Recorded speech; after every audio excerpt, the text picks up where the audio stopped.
Okay, good morning, everybody, and welcome to this week's virtual plant clinic. My name is Bill Lester. I'm with University of Florida IFAS Extension Service here in beautiful, sunny, and warm Hernando County this morning. And joining me is one of our Master Gardener volunteers, Bernie. Good morning, Bernie. Good And morning. boom, look who shows up just in time. Our Florida Friendly Landscape Coordinator, Colby Pitts, is here with us also. Good morning, Colby. How are you? Good morning. I want to apologize for my lack of punctuality. The phones at the utilities department are going crazy. Probably everybody asking about when it's going to rain and how come I'm getting in trouble for watering my lawn. That's definitely part of it. I do kind of want to give a little PSA while I'm while we're talking about this. Mhm. You may have gotten a late notice on your watering bill, and that's not because you missed your bill. Just pay the current due balance. It'll be okay. That's the current guidance.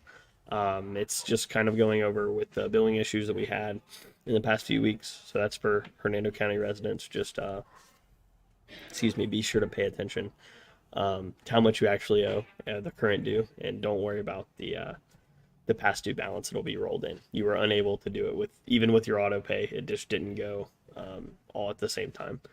That's what I'm getting. I'm looking. I had 6 missed calls in the time it took me to do the setup. So that's where we're at over here. Anyway, Well, it was really handy when Lily was over there because if I ever had a problem with my water bill, I just complained to her about it. She'd tell me that she couldn't do anything about it, but it gave me somebody to complain to. And I always enjoyed that. yeah, certainly. I can't do anything about it. Really, it's the best thing I can do is, oh well, I guess I'll just tell whoever can help you. But I'm not much help when it comes to billing. Well, I'm sure people, whether they be in Hernando County or elsewhere, are all kind of wondering when's it going to start raining? Because I know there have been some scattered showers. We were in Tampa a couple days ago, and it was beautiful and sunny outside. We walk outside, and it's coming down in buckets. They had a little storm come over, and they must have gotten a quick inch or so of rain. It rained like crazy for 20 minutes, and then blew over. Sun came back out. But my yard, no My such luck. Sunny, no, dry. it's super dry at my house too. My lawn is toast. It's like the Sahara Desert. It's like dust.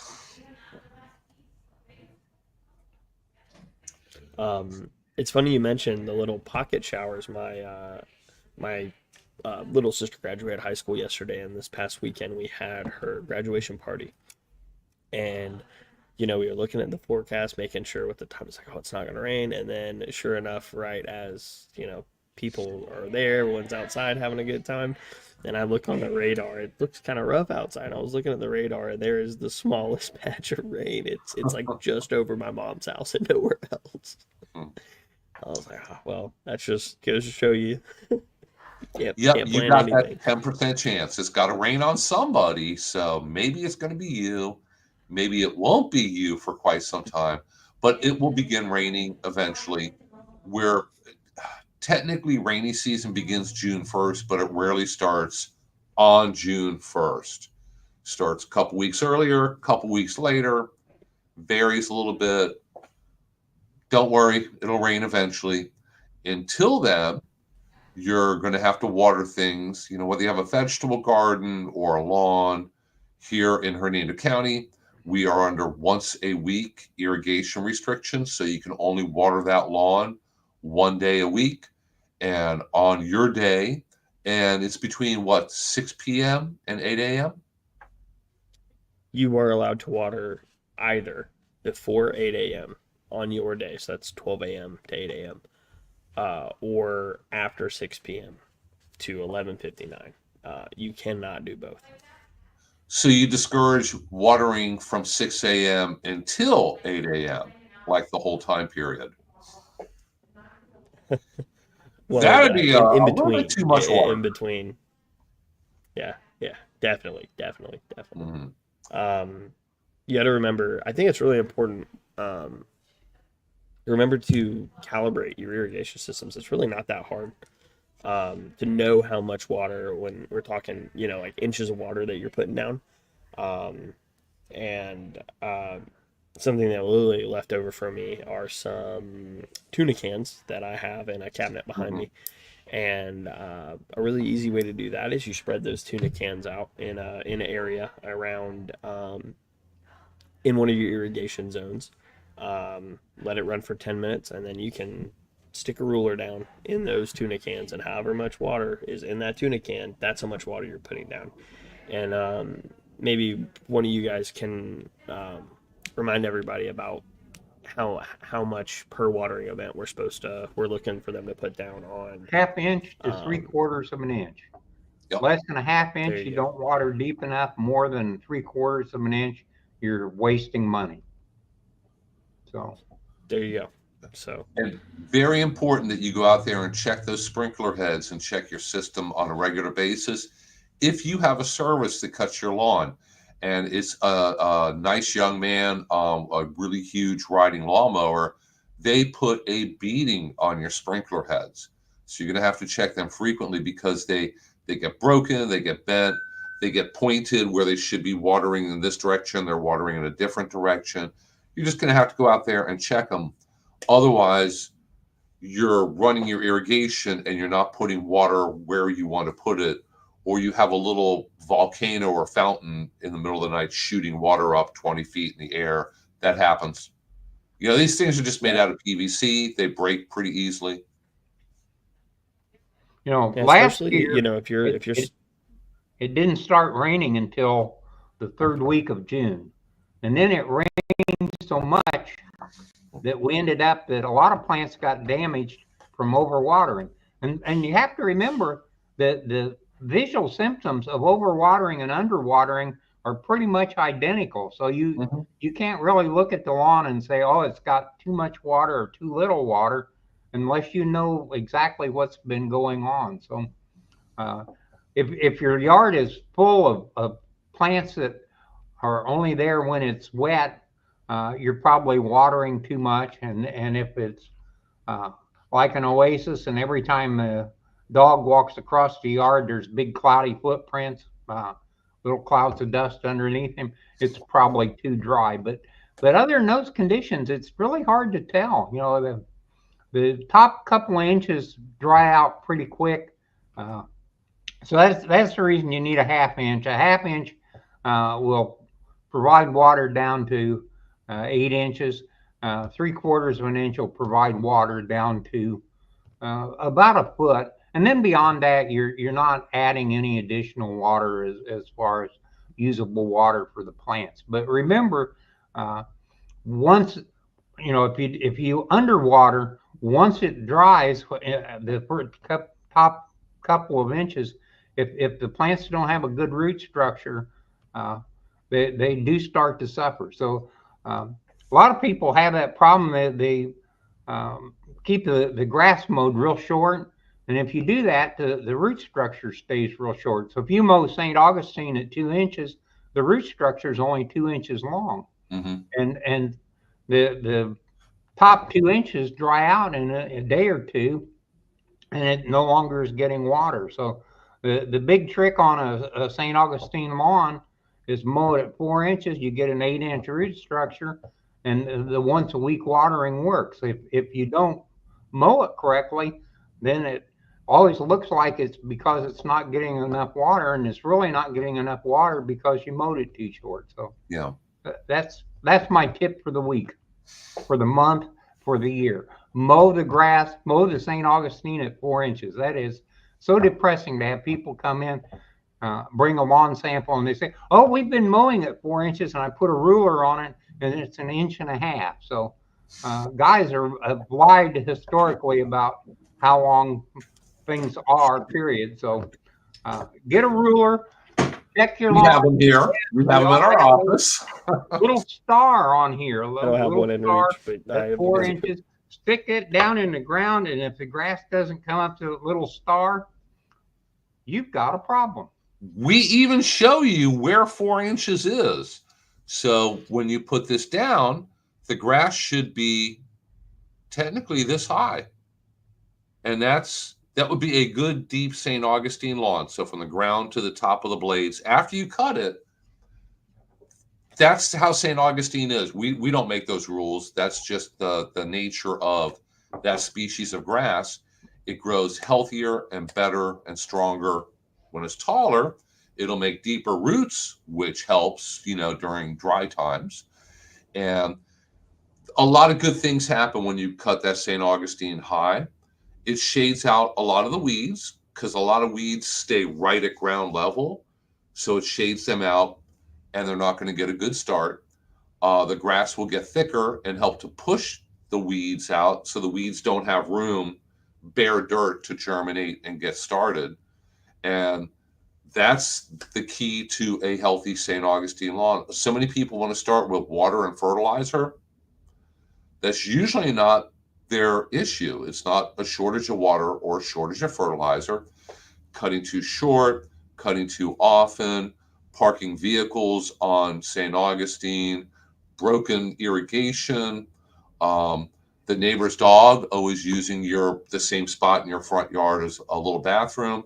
So those are the kind of problems that we actually see with lawns. It's never, I'm not sure if I've ever told somebody, go home and water your lawn and fertilize it, that's going to fix it, because it's never the solution for their problem. Sarah, you're very welcome. We are here for you guys. So if you didn't tune in and listen and ask your questions, we probably wouldn't show up.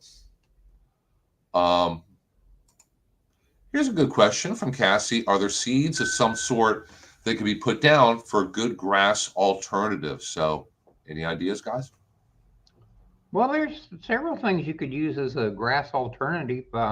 You could use perennial peanut. Um, you could use Mimosa strigolosa, the little pink puff balls. It depends on one, what your HOA requires, and two, how you feel about lawns.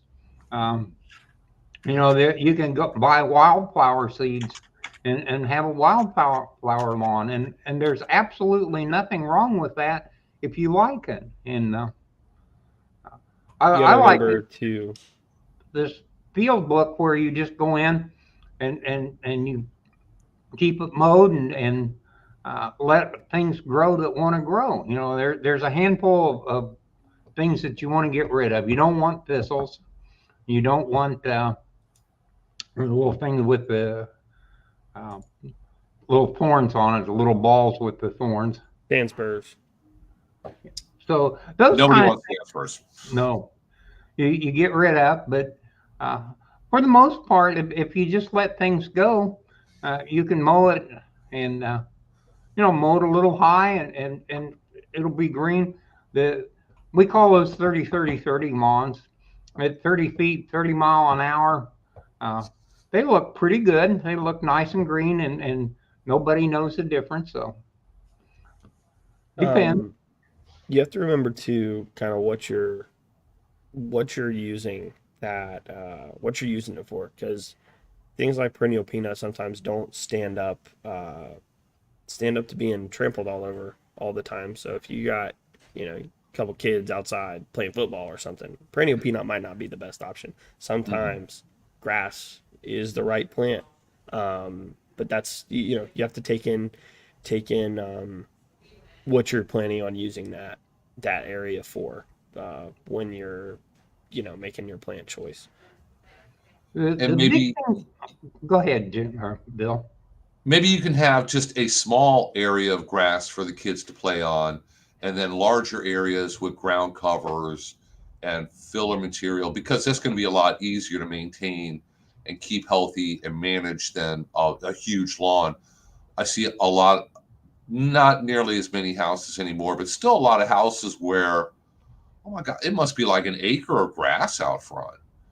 Sometimes you go Oh yeah. out in the countryside and you'll see somebody with a house way up on a hill and it's all fenced in, and they have like 5 acres of lawn, and they're out there on a riding lawnmower.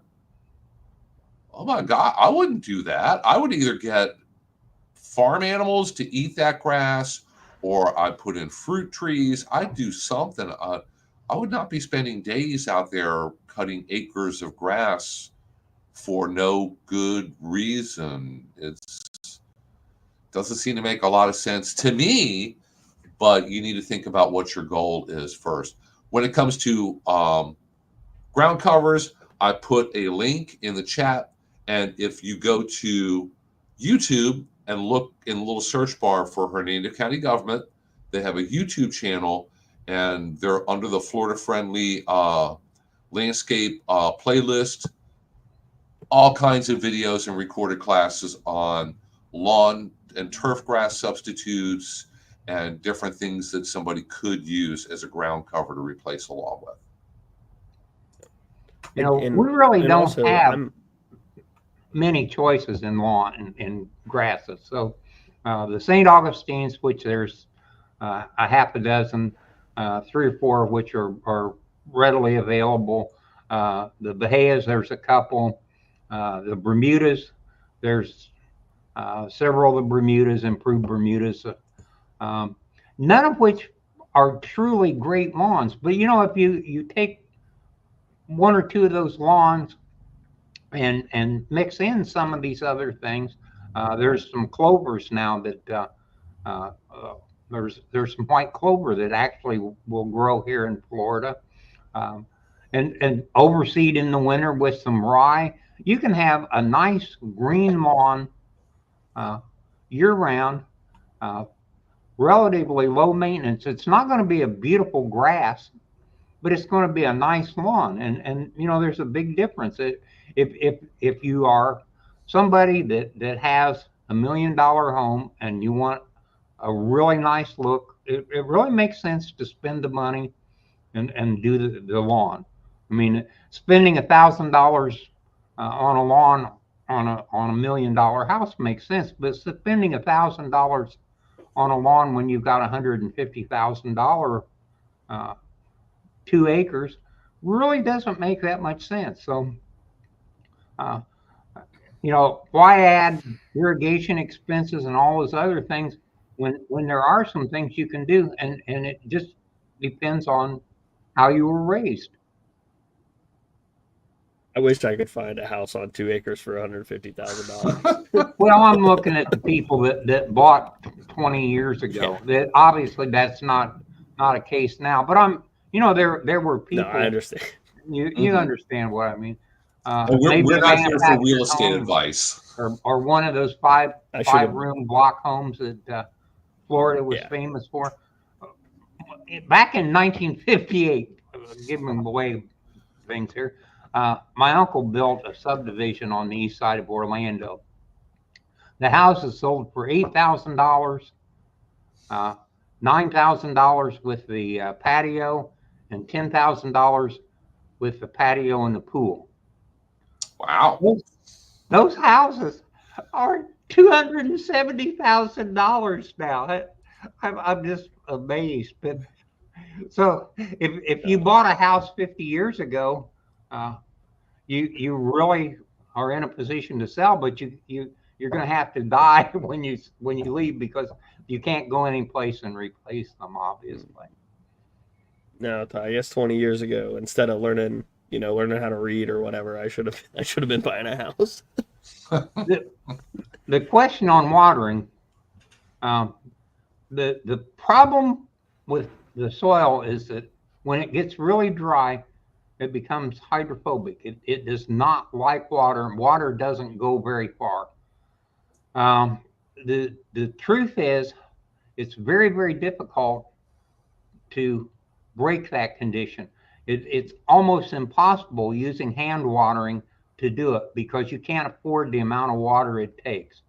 Mm-hmm. But the thing that happens in the rainy season is we put down a half or 3/4 or an inch today. We put down an inch and a quarter tomorrow. We put down a half inch the next day. We put down 3 inches on the weekend. And by the end of a week, all that problem has gone away. So It really doesn't make sense to spend the money to break the hydrophobic condition uh, if the rainy season's going to do it for you. Um, but it's amazing if you take a potted plant and water it and do a nice job, and then you go out and then you scrape the soil off, you find out a half inch down it's totally dry and powdery. So watering it is one of those things that becomes an art. Yeah, you really need a long, slow rainfall to soak everything and get it well watered, and then fairly regular rain after that. And that's what we normally have as a general rule during rainy season. Sometimes a little wetter, sometimes a little drier. Um, Cassie says she's got those thorny vines with the great big bulbs to control.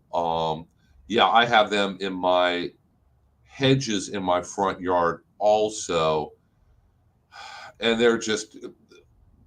that's just a long term, either digging them out or you keep cutting back the vines as they come up, and you keep doing that, and you're going to win eventually. Treat them with triclopyr. Um, uh, Turns out that that's probably the best shot. And if you let them get 2 feet and hit the 2 feet with triclopyr and keep doing that, do that 3 or 4 times a year. Takes about 3 years. They finally run out of energy and they'll be gone. But otherwise, as long as you just keep cutting them back, they pretty much keep returning. That little bulb has got to do a lot of growing before it runs out of energy. Bassem has an excellent question here, that comes up for us and is in the back of our minds quite a bit when looking at people's lawn problems and trying to diagnose it and come up with suggestions and ways to fix it. He asked, does the type of soil that we grow the lawn in have any effect on lawn health? When it comes to St. Augustine, yes, it does. Um, we have a number of different types of soil here in Florida. You may think that it's all just sand, and most all of it is one type of sand or another, but you can have sands that are what they call excessively drained, which means the water goes through it so quickly that the sand doesn't hold water well for long at all. Um, Raising the level of organic matter by using compost or something else in the soil always helps when growing a lawn, a vegetable garden, bushes, pretty much anything. But certain sandy soils is very difficult to grow a lawn in because it's not going to hold the water and it's going to dry out very quickly.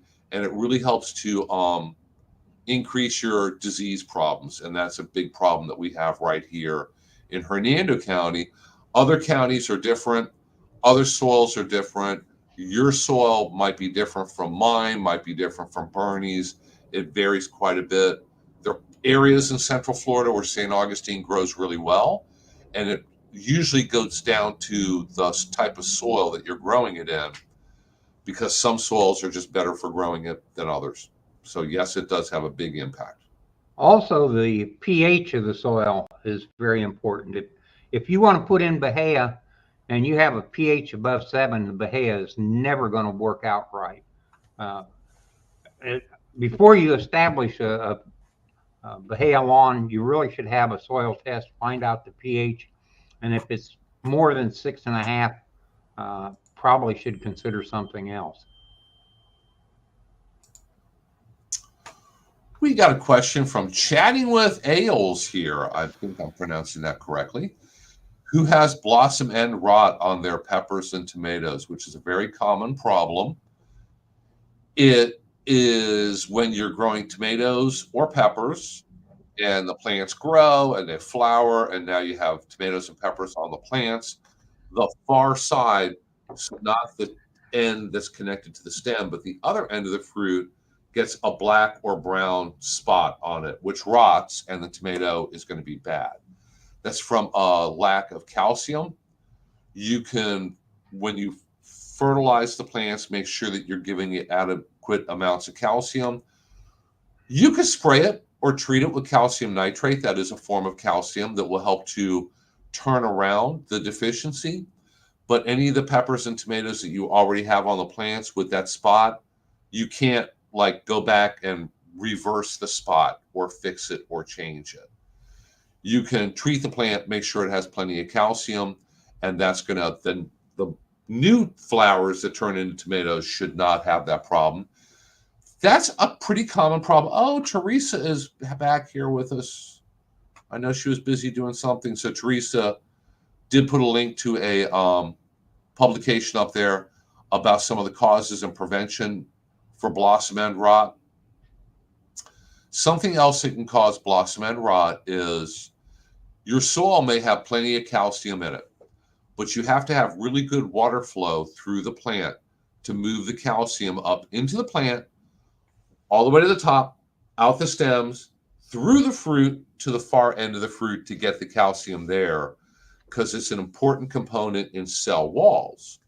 So if you don't have good water flow in your plants, the calcium is not going to get from the soil to where it needs to be on the far end of that tomato. So we've seen problems with blossom end rot in greenhouses, and the problem isn't a lack of calcium in the soil, it's a lack of water movement in the plants, and they fixed it with increasing air movement. They put some fans in the greenhouse. Now the water goes in the roots, goes through the plant, leaves through the stomata, the little holes in the leaves, and everything is flowing and moving just great. Calcium moves up to the tomatoes and no blossom end rot. So there's a couple different problems that could be at play here. For a lot of people, it's just a shortage of calcium in the soil, and being careful to add some kind of calcium supplement either when you're planting the plants or after they're growing is going to help a lot with that. Using tomatoes and peppers are good. A good application for that, like low flow micro irrigation, to help make sure that you have like uniform soil moisture in those things like tomatoes, bell peppers, things like that. That might be a good idea too, if the cause of it is, your water movement and not just a lack of calcium, which to my knowledge, was the pretty much why most people get that issue.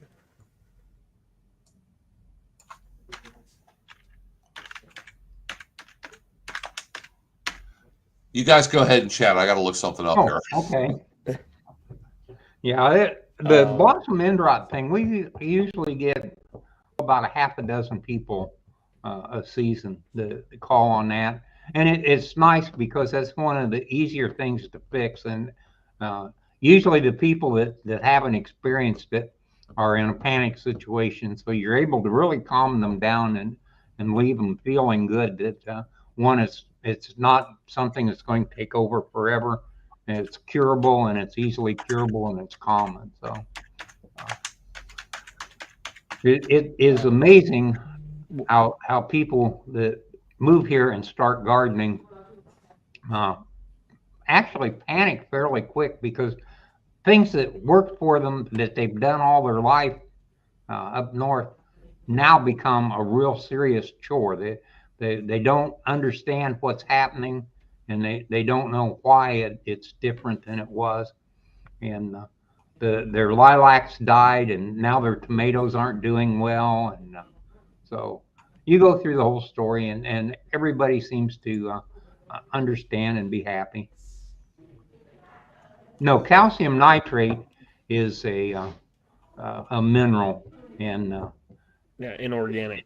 it does not need to be special organic, because it's the same product no matter whether you would call it organic or not. It's calcium nitrate. Yeah, calcium nitrate. I think a lot of times, if you're looking for something that's certified or considered organic, calcium nitrate is probably not going to fall under the organic header. There are other organic sources of calcium, but they're going to take a certain amount of time to break down into the soil and make that extra calcium available to your plants. So things like eggshells, bone meal, gypsum, they all contain calcium for your plants, but all of them are going to have to break down for a certain period of time. The calcium's not available to your plant like today, right away. So calcium nitrate is going to be available to your plant roots much faster, and it's going to solve the problem, but it's technically not organic. If you're a commercial organic farmer, you probably would not be able to use that on your farm. But for a homeowner, you get to make the choices. So it's your decision if you want to use it, even though knowing that it's technically not organic or not.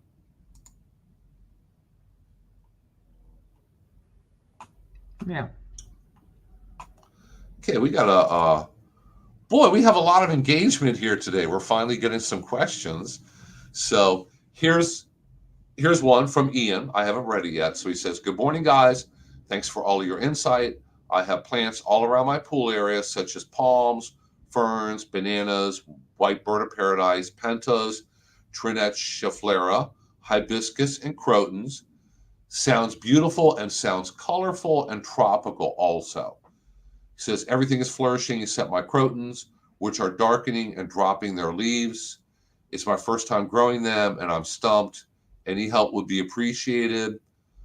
It helps us to know where in Florida you live. In South Florida, crotons are going to do great. Crotons are a tropical plant. Here in Central Florida or north of us, crotons take either a little bit of damage in the winter or a lot of damage. They could be frozen during a bad freeze and completely killed.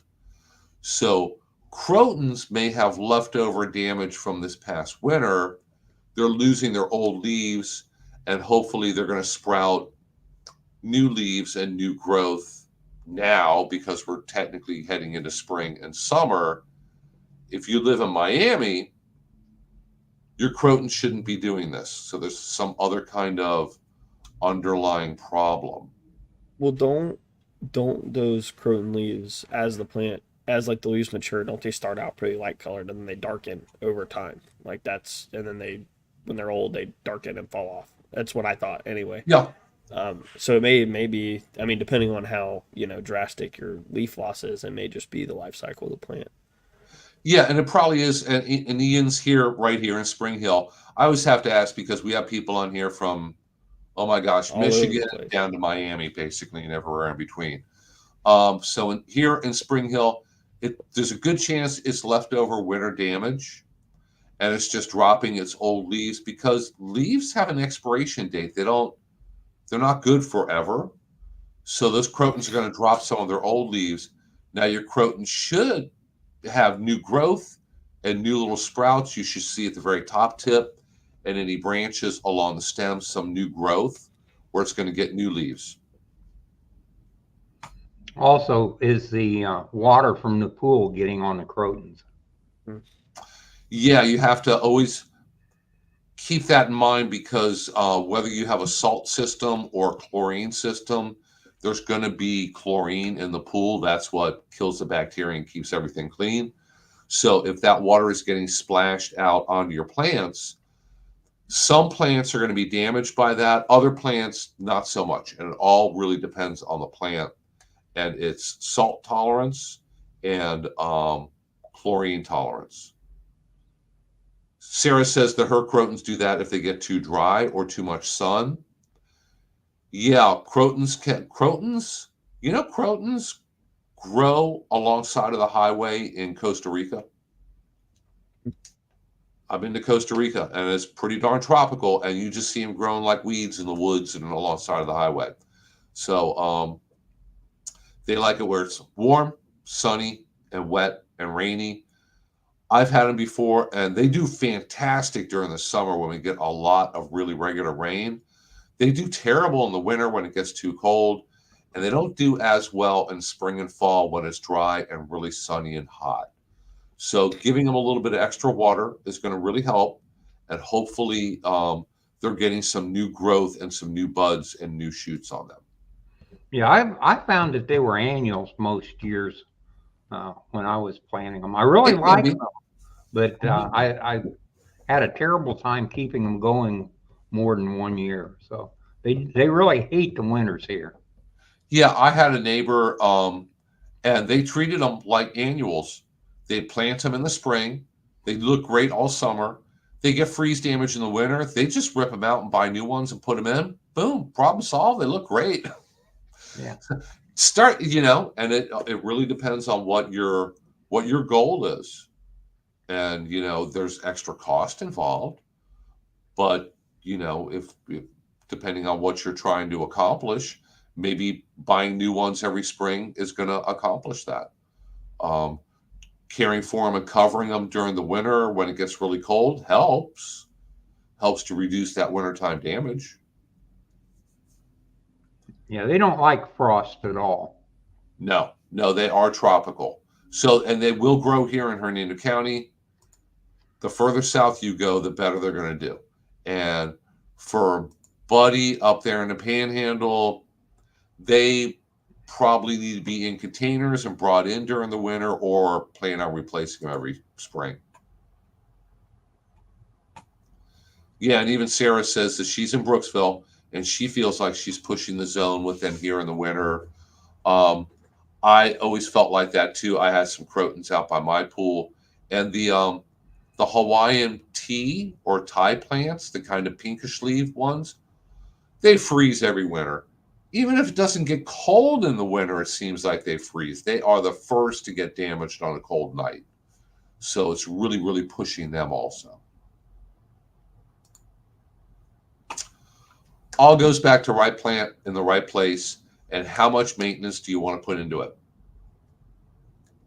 I don't like to cover stuff on cold nights. I will if I have to, but I don't like it. But I tell you what, this past winter, surprisingly warm. My bananas got no damage for the first time in years. And I have a couple bunches of lemongrass, did not freeze at all. And this spring they flowered. So I got the little, and I mean, they're not very attractive flowers, but they did set seeds. I need to go out there and pick all the seeds, bring them in for Teresa.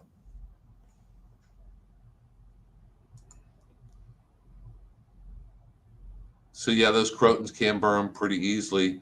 So hey guys, if any other questions, go ahead and put them in the chat.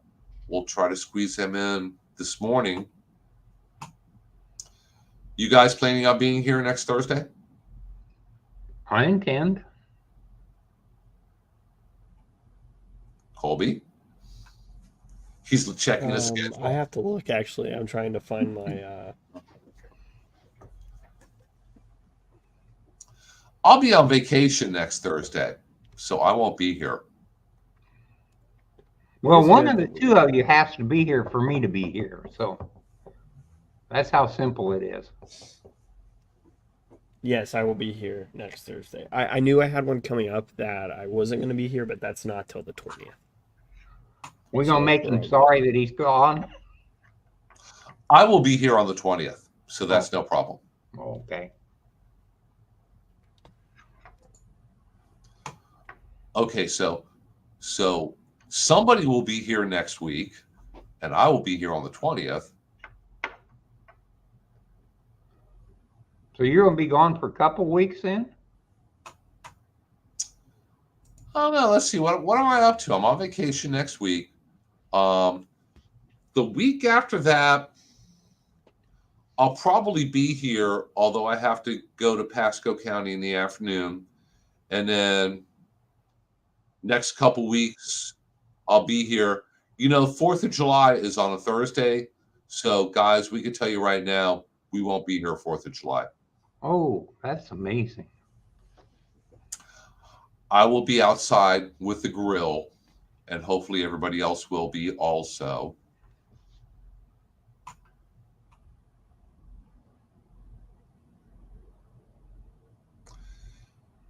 And we have some more information from Ian here about those crotons. He said they're relatively new, but they're losing most of their leaves. Some are getting new buds, but I'll keep an eye out and add a little more water. Full sun too. They are suffering from, because keep in mind right now, we're not only not getting rain, we're really not getting a whole lot of cloud cover. So your crotons may be out there and they're just getting full sun all day. No rain. Highs getting well up into the 90s. And if they're fairly new, that's really, really tough on them. Some extra water would definitely help, like daily going out there with a garden hose or a watering can, giving them some extra water. Um, Now, when we start to get into a rainy season, they're getting fairly regular rain. They should take off and do really well. They can do really well during the summer here, and then as soon as we get into winter, all of a sudden they take a dive again. Yeah, another thing is if they're relatively new, they're suffering from transplant shock also. You have to Yeah, realize that the plants you buy at a nursery have been watered every day. They've got fertilizer in a little pot. They're in the absolute perfect condition for the plant. And as soon as you stick it in the ground, uh, everything that's in the pot starts moving into the ground, and the roots have to move from the ideal situation to what is probably very poor soil if you're like anybody else in Florida, and it takes them a little while to adjust to it. One of the big mistakes people make is that they modify the soil. They put all these wonderful things in, stick the plant in. The plant is really excited about this wonderful spot that it's now in until it's used up everything. And now it absolutely refuses to stick roots out into that terrible plant material that you provided when it's had this wonderful situation. So do not modify the area where you're planting. If the plant can't survive in your soil, you might as well find out now as to wait and find out later. And when citrus was the big thing here,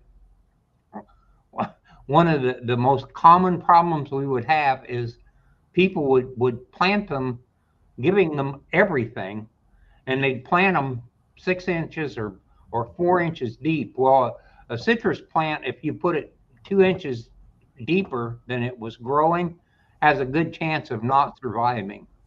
So if you put it 4 inches deeper, you've almost guaranteed it won't survive. And as soon as they've used up the amendments, the roots circle the rest of the plant. The roots get big.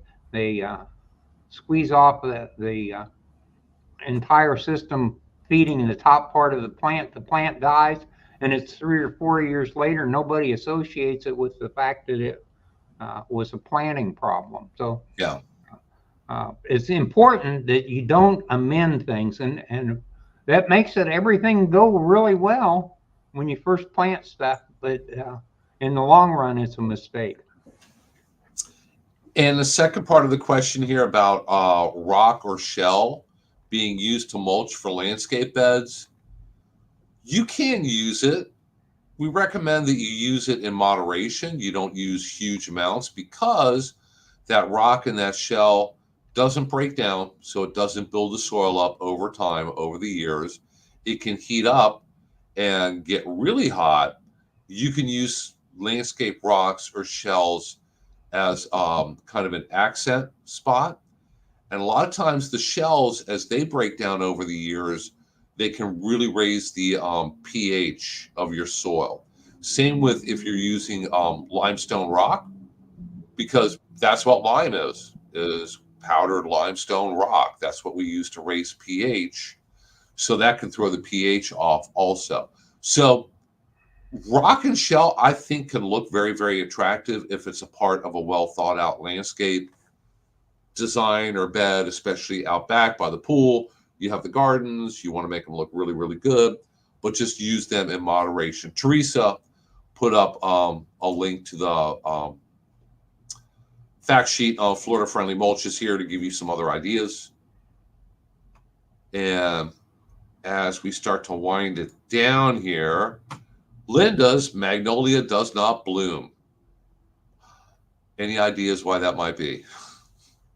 How old is it? What kind is it? Yeah. Magnolias, just as a general rule, from what I see in people's front yards, they either look really good or a lot of times they'll start to look really bad. If your magnolia is losing a lot of leaves and growth from the very top, it's probably a root problem. Um,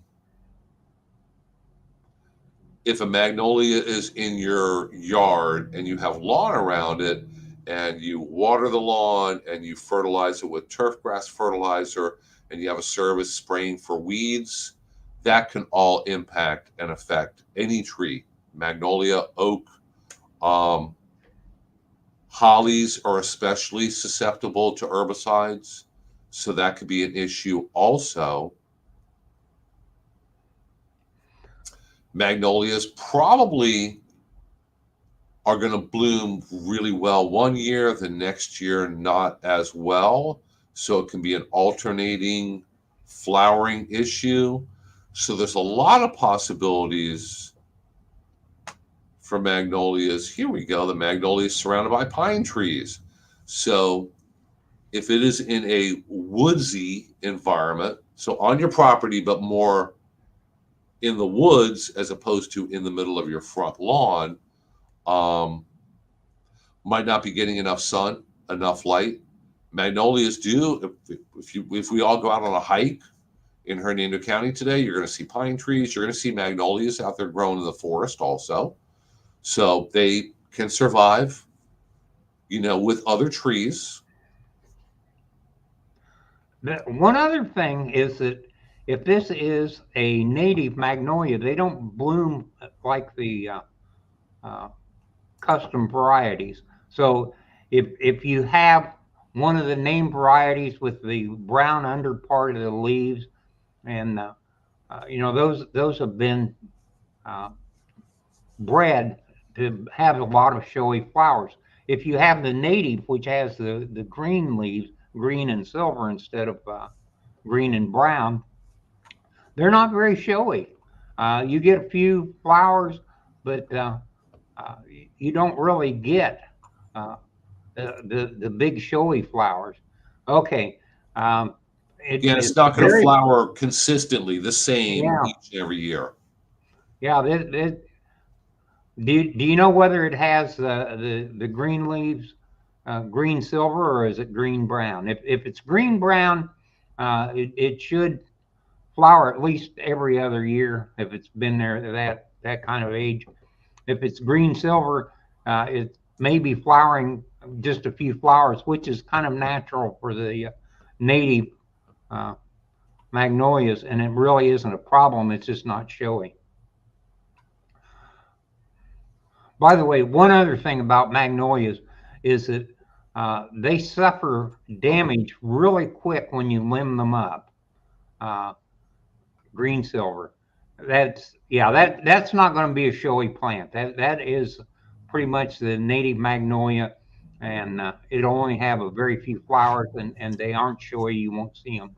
Uh, the one with the brown leaves uh, gets the really big red pods all over the plant, and uh, you see a lot of woodpeckers in eating the seeds, and it's white showy flowers. Uh, but you're just not going to get that with the green silver version. They're only a few. But you do not want to limb up. It's hard to mow under a magnolia tree. So people let the branches get to be about 6 inches, and then they go out with a chainsaw and they start cutting off the bottom row of branches so they get it up far enough they can mow under it. Very, very bad for magnolia. A lot of times that causes really serious problems. Proper pruning is very important. And I've had neighbors who go out who have a magnolia in the front yard, and all they have is what do you have? He had a reciprocating saw. So he goes out there and just started whacking away at branches. No idea where to cut the branch, how to cut it, just whackety whack. And boy, it was a mess. And I had another one who went out there and pruned their magnolia tree with a machete. We don't recommend that. Number one, it's dangerous. Number two, it's going to give you a horrible cut. And Sarah asked about pruning here also. If you guys go, and let me go ahead and show this again. If you go to Hernando County Government's YouTube channel and look through those Florida friendly landscape classes, and also the extension classes. We have a lot of recorded classes on proper pruning, tree maintenance, tree pruning, all those topics. Very, very popular topic. We've done a lot of classes on that that go through it step by step. And I'm sure Teresa's looking up University of Florida publications on proper pruning. So each different thing you have is going to be pruned a little bit different. A magnolia tree and an azalea bush and a peach tree, they're all going to be pruned differently, but we have information on all of them. Yeah, peach trees are probably the one plant that is mispruned most of the time. That's a plant that really needs a particular style of pruning, and if you are not familiar with how it's done, you really need to read the publication because the plants do much better. I mean, 10 times better if they're pruned properly. So. Mm-hmm. They have such a short life here anyway that if you really planted to get peaches and you want peaches, you need to have it pruned correctly, and uh, that's a You toughie. you should prune it so it looks like a great big wine glass.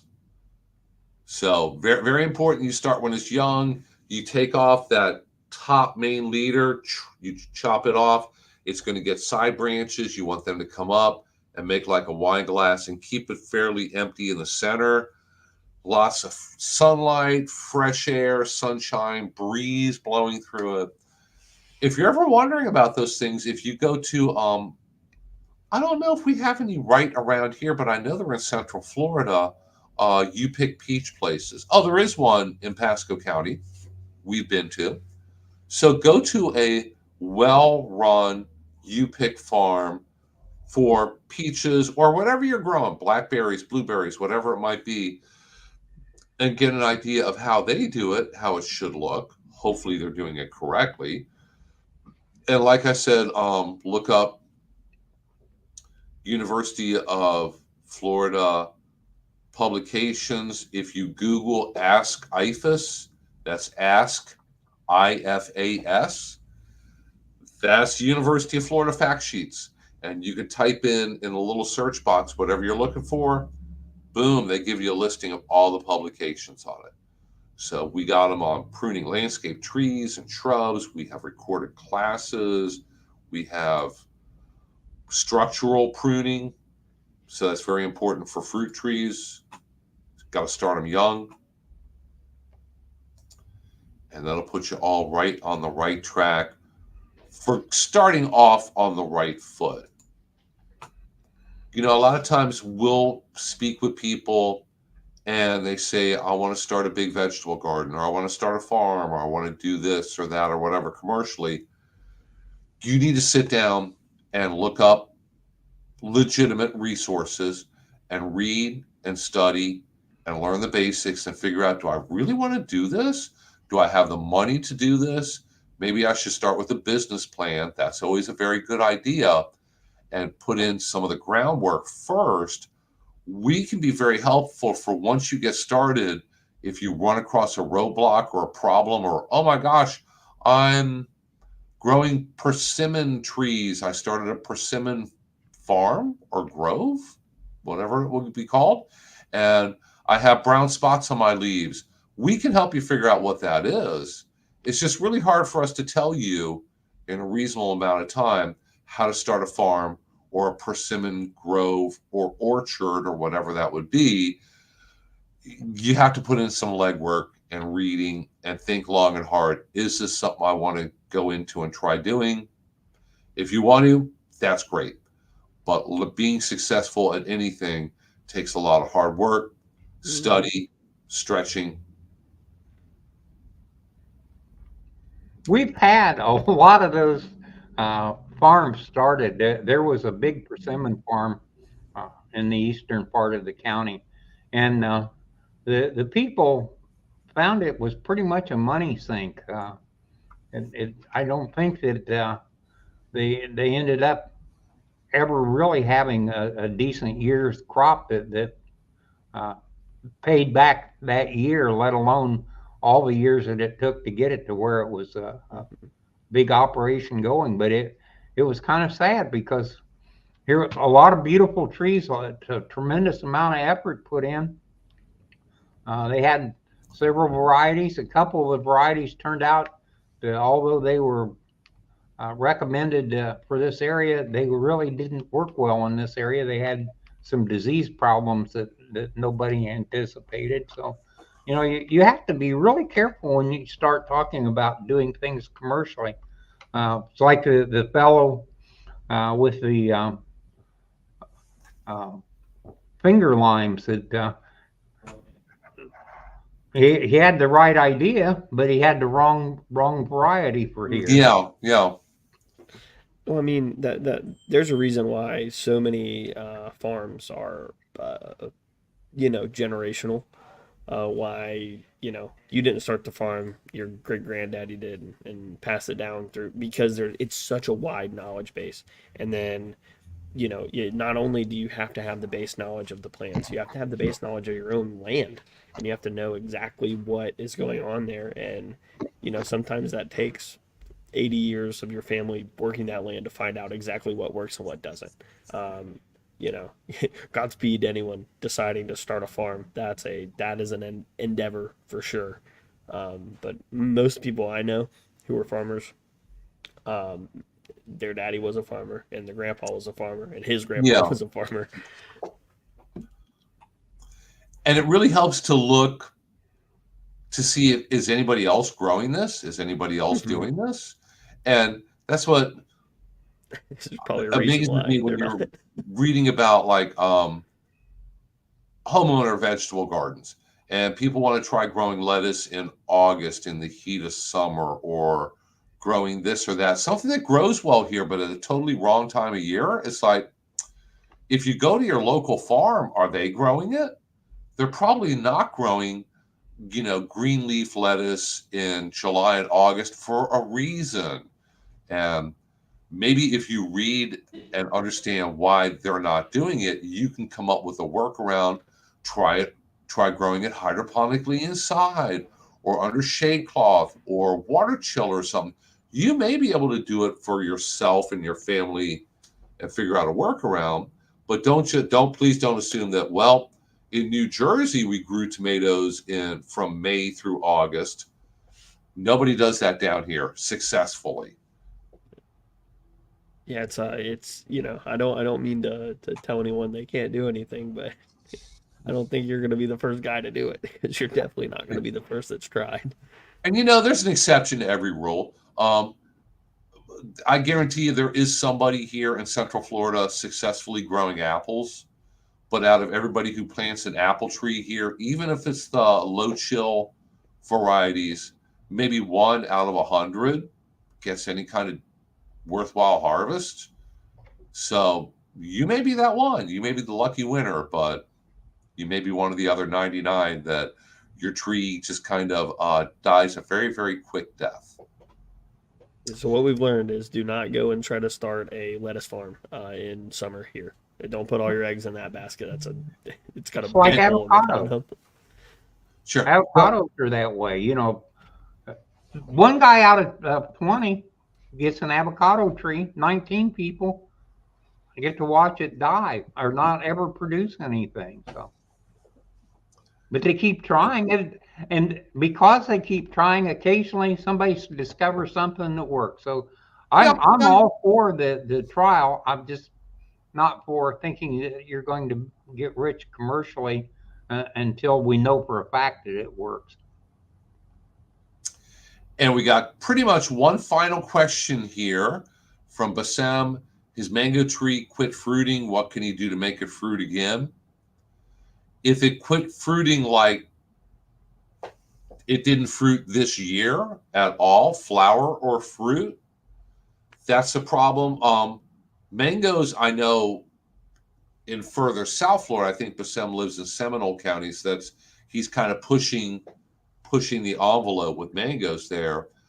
They generally flower in the late winter, early spring. Mangoes get bigger. You're going to pick them around now, I think. Yeah. They're picking them in South Florida. Um, Mangoes can have problems where they flower really well one year and not as well the next year. It's alternating flowering and fruiting, which is not unusual.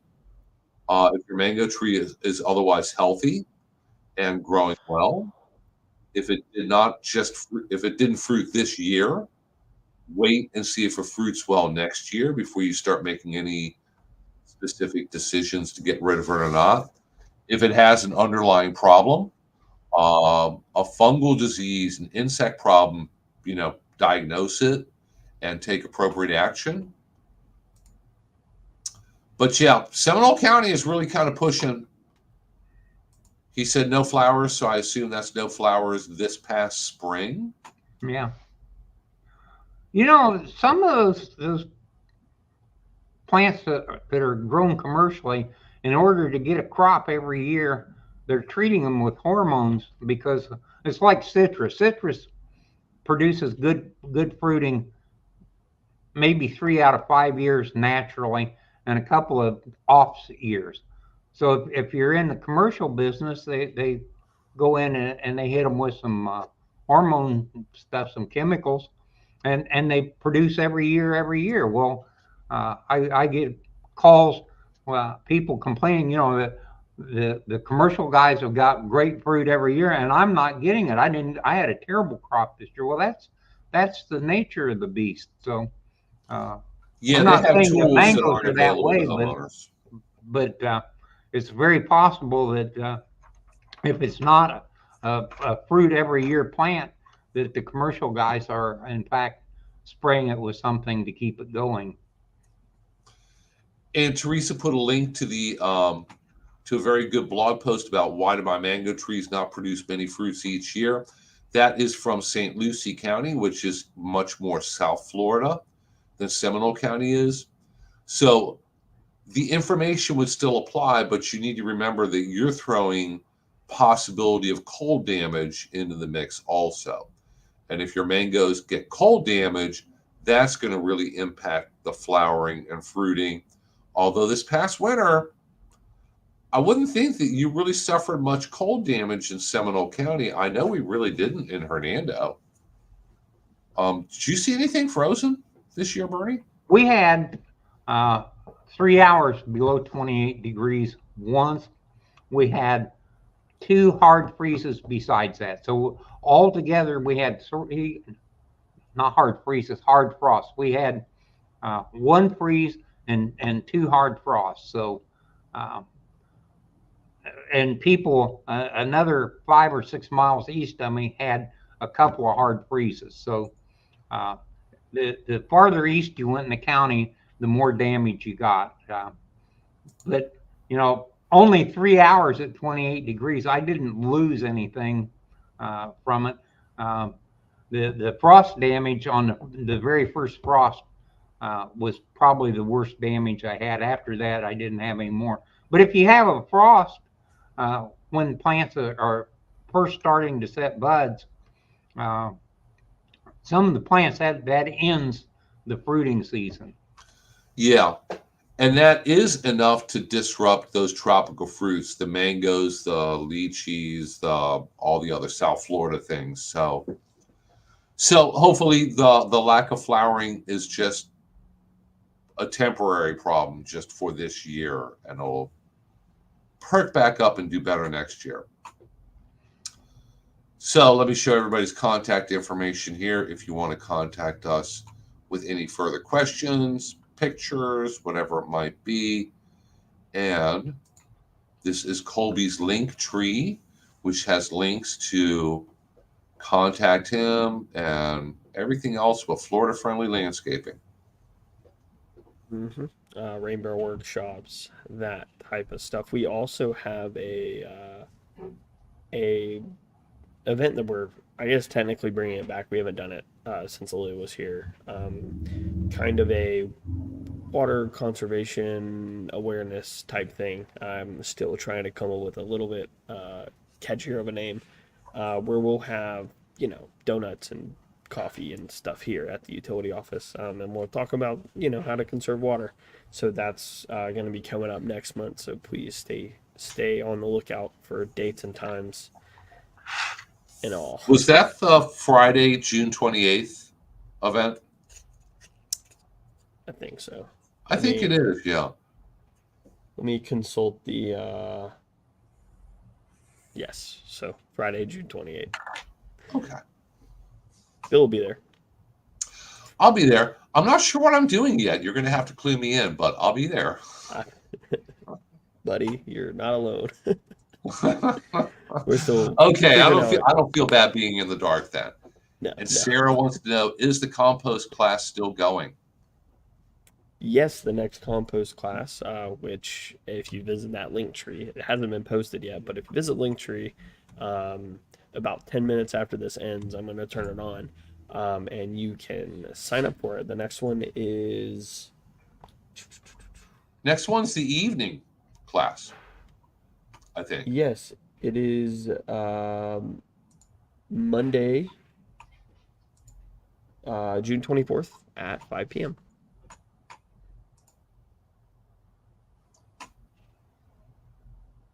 Monday, June 24th or Friday, June 21st? Oh my goodness. I have both. I have them clued on both. I have two events with identical. I have them both. Okay, guys, we're going to work really hard on straightening out our schedule. So. Oh my goodness. Okay, then pause on the sign up. You'll see it posted. You'll see it posted when we get it straight. See, everybody gets a behind the scenes look at how we organize this stuff here. Normally this doesn't happen. I promise. I was going to say that is not what occurs. But I do like the idea of having a compost class. The absolute best growing medium there is compost. Has everything you need, including the naturals, the little living things that make it all available to the plant. So there is nothing that you can use that's any better than compost. Hey guys, looks like it's about that time. As a matter of fact, we ran a few minutes over here. So thank you so much for joining us. For anybody watching a recording of this presentation, please feel free to reach out to us with any questions you might have, lawn and garden questions. And we will be back here again next Thursday morning at 10 a.m. to answer your lawn and garden type questions and chat about whatever is going on with the weather and the world and everything else. And thank you so much, everybody, for showing up here live and in person. And until next week, everybody take care. See you then. Bye.